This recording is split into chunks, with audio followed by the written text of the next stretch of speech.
Hello friends, మీరు ఎలా ఉన్నారు?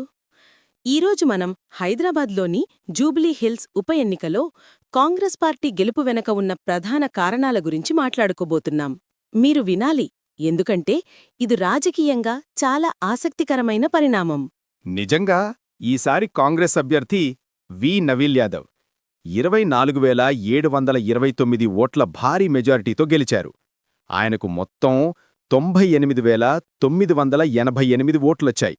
ఇక బీఆర్ఎస్ అభ్యర్థి మగంటి సునీతా గోపీనాథ్కు 74,259 ఓట్లు మాత్రమే వచ్చాయి.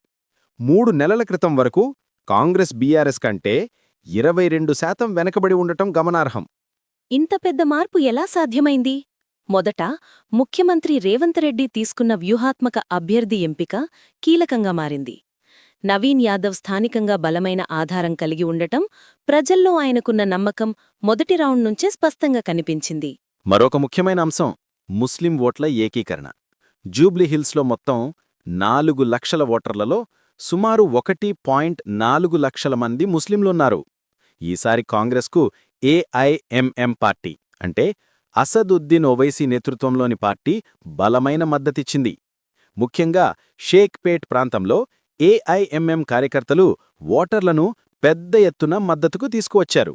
ఏఐఎంఎం మద్దతు గతంలో బీఆర్ఎస్కు మౌనంగా ఉండేది. కాని ఈసారి ఏఐఎంఎం కాంగ్రెస్తో బహిరంగంగా కలిసిపోవడం వల్ల ఎన్నికల గణితమే మారిపోయింది. ఇది బీఆర్ఎస్కు పెద్ద దెబ్బ.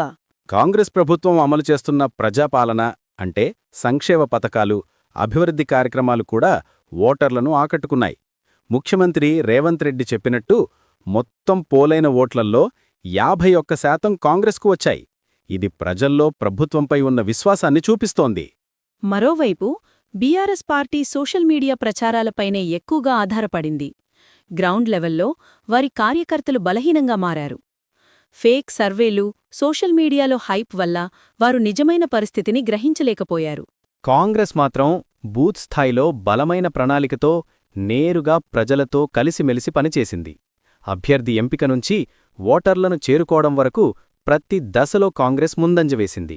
ఇది చూస్తే 2023 అసెంబ్లీ ఎన్నికల్లో కాంగ్రెస్కు వచ్చిన తాత్కాలిక వెనుకదడుగు ఇప్పుడు తిరిగి గెలుపుగా మారింది.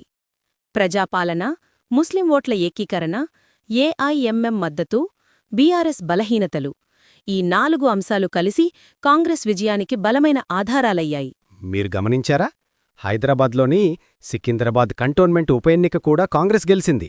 ఇప్పుడు జూబ్లీహిల్స్ కూడా, అంటే నగర ప్రజలు కాంగ్రెస్ పాలనను అంగీకరిస్తున్నట్టు స్పష్టంగా కనిపిస్తోంది. చివర్గా ఈ ఉప ఎన్నిక ఫలితాలు హైదరాబాద్లో రాజకీయ సమీకరణాలు మారుతున్నాయని, కాంగ్రెస్ పార్టీ తిరిగి బలపడుతోందని స్పష్టంగా చూపిస్తున్నాయి. మరిన్ని రాజకీయ విశ్లేషణలు, ఆసక్తికరమైన విషయాల కోసం మా ఛానల్ను తప్పకుండా ఫాలో అవ్వండి. లైక్, షేర్, సబ్స్క్రైబ్ చేయండి ఫ్రెండ్స్.